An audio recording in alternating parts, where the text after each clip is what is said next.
भी देखेंगे कि वो कौन सा कोलपैक का खिलाड़ी है जिसकी आने की वजह से साउथ अफ्रीका की टीम में जान पाई।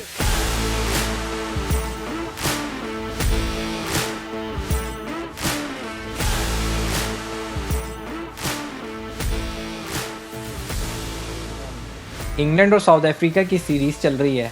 वनडे तो हमने कवर कर ली थी पिछले एपिसोड में और हमने दोनों मैच कवर कर लिए थे। तीसरा अनफॉर्चुनेटली हो नहीं सका तो 1-1 से वो सीरीज लेवल होगी। T20 के हालात भी यही चल रहे हैं कि वो 1-1 से ही लेवल है। तो उसके बारे में अब यार उसके बारे में हाँ अच्छा आप कुछ कह रहे बोले। हाँ मैं कह रहा था इंट्रो में मैं कह रहा था कि कोलपैक का एक प्लेयर है वापस जिसने डिफरेंस क्रिएट किया है इस सीरीज़ में और वो है राइली रोसो। वो PSL में तो हमारे बहुत मतलब इन रहे हैं वो बंदा पहले सीज़न से ही ऑलमोस्ट, और अब उन्होंने ये दिखाया भी है इस सीरीज़ में कि यार 5-6 साल ये बंदा साउथ अफ्रीका से नहीं खेल सका और खेला नहीं है। अपनी वजह भी है और साउथ अफ्रीका की अपनी वजह भी है और बड़ा लॉस हुआ है साउथ अफ्रीका का। यार बहुत बड़ा टैलेंट है। हाँ बिल्कुल ये अच्छा टैलेंट है और जिस तरह आपने बताया कि PSL में ये मुल्तान की तरफ से खेलता रहा है और आई थिंक इस्लामाबाद की तरफ से भी खेला कोयटा से खेला मेरा हाल, पहले कोयटा से खेला है कोयटा फिर से। शायद मुल्तान से। हाँ तो ये बड़ा अच्छा एक टैलेंट है, लेकिन यार इसको देखा जाए कि मतलब अच्छा खेला है, मतलब सही है, लेकिन रोसो मेरे ख्याल में पहली परफॉर्मेंस इसने काफी अर्से बाद की और अपनी इंटरनेशनल टीम में। क्या ख्याल है? यार ये वापस ही अब आया है ना। चांस दिया गया है काफी।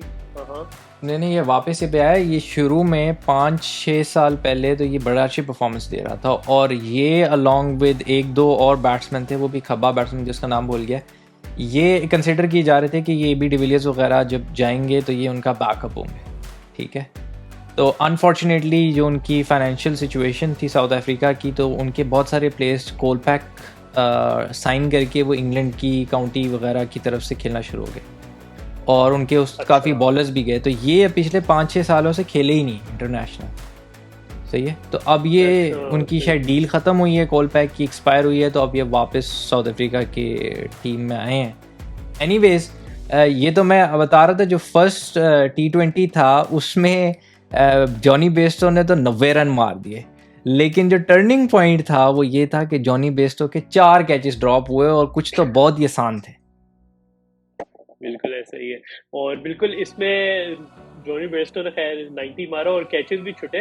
दूसरी बात आपने ये भी देखी होगी कि बेस्टो की पोजीशन भी चेंज की है इन्होंने। मतलब कि पहले इसको ऊपर ट्राई किया जी, बटलर बीइंग अ कैप्टन उसने सोचा होगा, पहले सोच रहा होगा कि यार नहीं मैं नीचे आता हूँ, टीम को संभालूंगा, कुछ करूंगा, लेकिन अब वो ऊपर गया है और बेस्टो नीचे आया और बेस्टो मतलब खेल गए और बेस्टो के साथ मेरे ख्याल मोइन अली ने बड़ी अच्छी पार्टनरशिप इन्होंने प्ले किया है ज़बरदस्त। मोइन अली ने फास्टेस्ट इंग्लैंड की T20 इंटरनेशनल में 50 किए, मैं हाल 16 गेंदों पे इन्होंने 50 मार दी थी। बहुत ही धोया है पहले कुवायो को, तो बहुत ही धोया इन दोनों ने मिलके, मतलब 5 छक्के मारे एक ओवर में, 33 रन पड़े हैं उस बेचारे को। जो आपने बात की ना बेस्टो के नंबर की, बेस्टो का नंबर उसने इसी वजह से किया है क्योंकि अब बेस्टो ऑइन मॉर्गन वाले नंबर पर आ रहा है, तो ऑइन मॉर्गन क्योंकि चले गए तो उनको एक सीनियर बैट्समैन उस जगह पे खिलाना था, तो या आपने जिस तरह का बटलर आता या बेस्टो आता। बटलर पहले ओपनिंग कर रहे थे T20s में, तो उन्होंने कहा कि अब बेस्टो को आप भेज दो इधर। जो इसमें एक चीज़ चल रही है वो ये चल रही है कि जेसन रॉय का टाइम बहुत ख़राब चल रहा है। जेसन रॉय इंडिया सीरीज से स्ट्रगल कर रहे हैं और उनके कोई 50 ऑड रन्स हैं 80 ऑड बॉल्स पे लास्ट 5 T20 इंटरनेशनल में, और ऐसा नहीं कि वो ट्राई नहीं कर रहे, वो ट्राई कर रहे हैं लेकिन उनसे टाइम ही नहीं हो रही बॉल। तो वो एक बड़ा वरिंग साइन है इंग्लैंड के लिए कमिंग द वर्ल्ड कप कि उनका जेसन रॉय एक स्टार बैट्समैन है, वो आउट ऑफ फॉर्म हो गया। बिल्कुल, और जेसन रॉय की बिल्कुल सही बात थी, ये इंडिया में भी हमने देखा, इवन न्यूजीलैंड मतलब उस तरह ये नहीं खेल सक रहा। अब वही बात है कि जेसन रॉय को या तो ये ट्रेन करते रहे, मतलब उसको साइकोलॉजिकल थोड़ा डील करे, क्योंकि उसकी टेक्निक पे तो हमें कोई डाउट नहीं है ना। मतलब उसने इवन जो अभी खेल भी रहा है मतलब अच्छी शॉट्स खेल रहा है, तो उसको उस तरह ट्रेन करे, या तो उसकी जगह हैरी ब्रूक्स को ले या फिर शॉट को ले, लेकिन वो यंगस्टर्स है अभी, लेकिन यार वो भी अच्छे प्लेयर है, वो नहीं फिट प्लेयर है, बड़े लेवल का प्लेयर है यार, बड़े टेक्निकल उसकी मतलब गेम है। और मजा आता है। वही बात है, अब फिल सॉल्ट ओपनिंग करता है, हैरी ब्रूक मिडिल ऑर्डर में आता है, तो फिल सॉल्ट ही मेरा ख्याल है एक ऑप्शन बनती है। और वो, लेकिन मुझे लगता है ये कभी भी जेसन रॉय को ऐसा नहीं होगा कि ये T20 वर्ल्ड कप से बाहर करेंगे, ऐसे ही कि है, यार वो बहुत बड़ा बैट्समैन है, बड़े बहुत बड़ा। उसका। अच्छा, इसमें जो एक और मुझे बड़ी ज़बरदस्त बात लगी वो ये लगी कि अगर आपने पता नहीं वो ओवर देखा है कि नहीं देखा, क्रिस जॉर्डन बहुत अरसे से उनकी परफॉर्मेंस बड़ी बुरी चल रही थी, आईपीएल में भी वो कोई अच्छी परफॉर्मेंस नहीं दे सके, बड़े लोगों ने क्रिटिसाइज़ किया कि जी जॉर्डन को पता नहीं क्यों टीम में रखा हुआ है और बहुत जो है ओवर रेटेड प्लेयर है। उसने 90 माइल्स पे बॉलिंग कराई हैं, और जो उस बंदे ने यॉर्कर्स फेंके हैं इस सीरीज़ के अंदर, शॉन पॉलक ने कह दिया है जी भाई, उनका मेरे ख्याल है 18वां ओवर था शायद, कि मैंने लास्ट 5 ईयर्स में T20 क्रिकेट में ऐसा ओवर नहीं देखा। सही है, तो उसने थंडर बोल्ट्स कराई हैं और ज़बरदस्त किस्म के यॉर्कर्स कराए जिस तरह पुराने क्रिस जॉर्डन यॉर्कर्स कराते थे। तो ये एक वर्ल्ड कप से पहले बड़ी, और वो फिट भी लग रहे हैं, मतलब मसल शसल्स भी उन्होंने सही सीधे कर लिए हैं, और फील्डिंग तो वो हमेशा से अच्छी करते हैं। तो इंग्लैंड के लिए वो जेसन रॉय का जहाँ नेगेटिव पॉइंट है, वहाँ क्रिस जॉर्डन का पॉजिटिव है। दूसरा जो सबसे पॉजिटिव साइन जो लगा है वो है स्टब्स की बैटिंग। पहला मैच 28 गेंदों पे 72 रन उसने मार दिए, स्टब्स ने साउथ अफ्रीका की तरफ से, और ऐसे लग रहा था एक टाइम के ऊपर कि मैच तो साउथ अफ्रीका नहीं जीत सकता, लेकिन जब स्टब्स ने मारना शुरू किया तो सडनली ऐसे फीलिंग आनी शुरू हो गई कि यार अगर ये खड़ा रहा तो हो सकता है कि इम्पॉसिबल पॉसिबल हो जाए। अच्छा, मतलब कि बड़ा फिट खेला है वो, बहुत ज़बरदस्त खेला है। और ये आपका जो रीज़े हैंड्रिक्स है, इसने पाकिस्तान के खिलाफ भी सीरीज़ में यानेमन मलान के साथ बड़ी अच्छी परफॉर्मेंस दी थी, और इन दोनों मैच में उसने 50 किए। तो ये भी एक अच्छा इनके साइन है कि ओपनिंग बैटर इनका क्विंटन डिकॉक के साथ एक इनको मिल रहा है। मेरे तो ख्याल है जानेमन मनाल को पता नहीं क्यों इन्होंने बाहर किया, वो भी अच्छा बैट्समैन था। मेरे ख्याल में ओपनर तो यार इनके ये क्विंटन के साथ तो वही आएगा जो कैप्टन है इनका, वो लावा नाम है उसका, बवूमा, लावा नाम है वो, बवूमा। हाँ, वो जो कैप्टन भी इनके, वो भी बड़े यार स्टाइलिश और बड़े मतलब मैच्योर प्लेयर है यार। तो मेरे ख्याल में उनके वो भी इंजरी में, मेरे ख्याल में, और बिल्कुल वो इंजरी में है, लेकिन है। जो मुझे अभी इनकी टीम की कॉम्पोजिशन लग रही है ना, मुझे नहीं लग रहा कि उनकी जगह भी बनती है टीम में।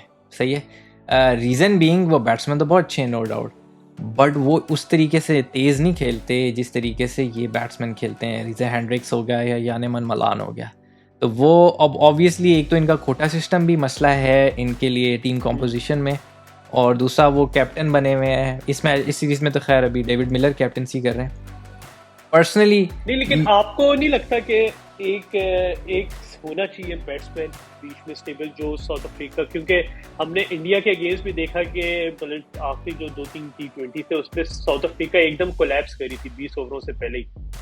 तो एक ऐसा बैट्समैन हो, मतलब वो उसकी स्ट्राइक रेट यार इतनी बुरी भी नहीं है वो हवा की, वो यार मतलब ऐसा है कि वो एक तरफ से मतलब चलता रहे, उसकी आई थिंक बाबर आजम जैसी स्ट्राइक रेट है उसकी। यार मुझे पर्सनली स्पीकिंग मुझे लगता है कि साउथ अफ्रीका की बैटिंग को ज़रूरत नहीं है। मुझे बैटिंग उनकी बिल्कुल परफेक्ट लग रही है। मतलब डिकॉक साथ अगर ये रीज़ा हैंड्रिक्स आ जाता है, ये यानेमन मलान आ जाता है, अब वन डाउन के ऊपर राइली रोसो आ रहा है। सही है, पहले राइली रोसो नहीं था, अब राइली रोसो आ रहा है। चौथे नंबर पे आपका आ रहा है वंडरडूसन, ठीक है, वंडरडूसन भी है ना। वंडरडूसन अब आपका उसी तरह का प्लेयर है, वो पहले टाइम लेता है और वो विकेट नहीं देता, 70 से ऊपर उसकी वनडे में एवरेज है।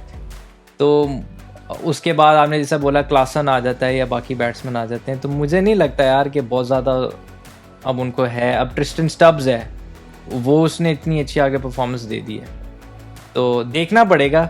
लेकिन ऑब्वियसली सीनियर प्लेयर को इतने आराम से आप बाहर नहीं कर सकते।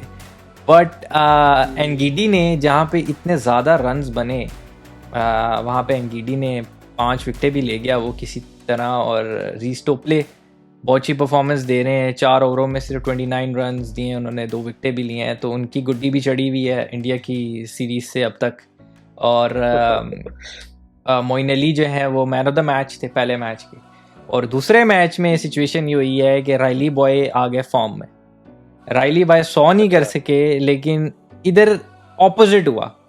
पहले मैच में साउथ अफ्रीका ने बहुत गंदी फील्डिंग की, इस मैच में इंग्लैंड ने बहुत गंदी फील्डिंग की। तो टर्निंग पॉइंट दोनों मैच की फील्डिंग ही रही है राइली रोसो का कैच छूटा है, हेंड्रिक्स का कैच छूटा, और वही हुआ कि पहले बेस्टो ने 90 मारी, अब इन्होंने 90 सुपर मार दी, और मैच जो है वो साउथ अफ्रीका जीत गया। अगेन क्रिस जॉर्डन ने अच्छी बॉलिंग की आखिरी ओवर में यार, इसने ना 4 रन दिए हैं सिर्फ, सही है। हाँ, तो आज की डे मतलब यार जो ये यॉर्कर करा रहा है ना, देखने वाले। और अच्छा, ये जो आप पहले बात कर रहे थे यॉर्कर की, वो उसके फर्स्ट ओडीआई की बात कर, दोनों में फर्स्ट जो पहला सही जो ओवर है ना, वो पहले वाले मैच में कराया है। इस वाले मैच में थोड़ी कुटाई हुई है, लेकिन आखिर में इसने आखिरी ओवर में मतलब बड़ा अच्छा कमबैक किया। और इस सीरीज़ में हुआ ये कि पहले मैच में अभी तक तबरेज़ शमसी का बड़ा जो है ना अप डाउन सीन चल रहा है। पहले मैच में वाह कुटाई हुई है, और वो भी इस जैसे हुई है क्योंकि उनकी बॉलिंग पे बेस्टो के कैचेस छूट गए बेचारे के। लेकिन फिर जो बेस्टो ने पेला है ना इनको पहले मैच में, लेकिन दूसरे मैच में सीन ये हो गया कि इन्होंने बड़ा अच्छा कमबैक किया, 4 ओवर 27 रन और 3 विकेटें। तो 1-1 पे सीरीज़ लेवल है, और अब जिनका मेरे ख्याल है आज ही मैच होना है फाइनल। बिल्कुल, अभी 2 घंटे बाद है, और बल्कि लोग बड़ी बात करेंगे, या तो फिल खेल लेगा या रॉय खेल लेगा ओपनिंग में। हाँ, अभी मैं आर्टिकल पढ़ रहा था। अच्छा, अब मैं एक और चीज देख रहा था, सेकंड T20 यार, इंग्लैंड की भी डेप्थ बहुत है बैटिंग में, बहुत ज्यादा मतलब कि आप जैसा देखें, जेसन रॉय, बटलर, ठीक है, माइलन मोइन। अच्छा, अब यहाँ पे देखें, जिस तरह आप बात कर रहे थे कि मॉर्गन की रिप्लेसमेंट में बेस्टो आ रहा है, तो यहाँ पे लोग मॉर्गन की रिप्लेसमेंट में लोगों ने मोइन अली को ट्राई किया है सेकंड डाउन पे। नहीं, इधर तो अब सीन इस मैच में एक सीन ये था कि पहला मैच का ना ग्राउंड छोटा था, ठीक है। इस मैच में सीन ये था कि ग्राउंड का ना स्क्वायर ऑफ और लेग साइड बहुत बड़ी थी। तो दोनों टीम ने इस तरह किया है कि इन्होंने लेफ्ट और राइट कॉम्बिनेशन रखा है इन्होंने, क्योंकि एक साइड पे खब्बा अगर आता था तो बाउंड्री छोटी हो जाती थी, एक साइड पे सज्जा आता था तो बाउंड्री थोड़ी छोटी हो जाती थी। तो दोनों ने इस तरीके से किया, अगर राइटी आउट होता था तो ये राइटी भेजते थे, अगर लेफ्टी आउट होता था तो लेफ्टी भेजते थे। तो इस जैसे मोइन अली इस मैच में ऊपर गया, अदरवाइज मोइन आ रहा था थोड़ा नीचे, तो ये वजह थी इस मैच। ठीक है, चले, मतलब कि एक तो ये कि चले, ये एक अच्छा स्टेप है मेरे ख्याल में कि बेस्टो को ये लोग सेकंड डाउन लेके आए, और मेरे ख्याल में उसकी जगह भी यार T20 में नीचे ही बनती है। बटलर ऊपर परफॉर्म अच्छा कर देता है, खेलता रहा उसका सीन ऊपर फिट। अच्छा, दूसरी चीज इन्होंने फिर देखे ना, सैम क्यूरन भी आ गया इनके पास, और लिविंगस्टन भी आ गया, तो इनकी काफी अच्छी डेप्थ है, मतलब बैटिंग की। अगर ये चल गई ऑस्ट्रेलिया में तो ये फेल देगी सब यार। और अभी इनके मेन बॉलर्स इंजर्ड हैं, सारे मेन बॉलर्स इनके इंजर्ड हैं, सही है। मार्क वुड इंजर्ड है, जोफ्रा आर्चर इंजर्ड है, ठीक है। दूसरे वो क्या नाम है, वो जो नए लड़के आए थे, जो ऑली रॉबिन्सन, तो खैर वो टेस्ट मैच के, लेकिन वो भी इंजर्ड है। ओवर्टन ब्रदर्स जो हैं वो अवेलेबल नहीं है। तो मतलब मेन इनके बॉलर्स नहीं खेल रहे, ये इनके सेकंड और थर्ड स्ट्रिंग वाले खेल रहे हैं। लास्ट वर्ल्ड कप में जो सबसे अनलकी बॉलर रहा था वो डेविड विली रहा था, क्योंकि अगर आपको याद हो ना, डेविड विली मतलब वो स्क्वाड में होना था, डेविड विली और लियाम प्लंकेट के दरमियान मैच था, तो उन्होंने कहा लियाम प्लंकेट को प्रेफरेंस दे दी, क्योंकि वो मिडिल ऑर्डर में मिडिल ओवर्स में ज़्यादा अच्छी बॉलिंग करता था। नहीं, वैसे भी अच्छा बॉलर है आप। हाँ, लेकिन अब क्योंकि लियाम प्लंकेट सीन से गायब हो गए हैं, तो अब डेविड विली की लगता है चांस उसको मिल जाएगा, क्योंकि वो बैटिंग भी अच्छी करता है और वो लड़का एंड में मारता भी है। तो हाँ बिल्कुल यार, मैं तो ये सोच रहा हूँ जलाल के अगर एक तरफ हमारा जेफ्रे आर्चर आ गया और दूसरी तरफ क्रिस जॉर्डन आ गया, तो फिर तो ये अगले को टिकने नहीं देंगे। हाँ, अभी टमाल मिल्स भी है इनके पास, ऑप्शंस बहुत हैं। अभी रीस टोपले, बहुत बॉलर्स हैं यार, इनकी भी पूरी एक अलग से टीम बन सकती है।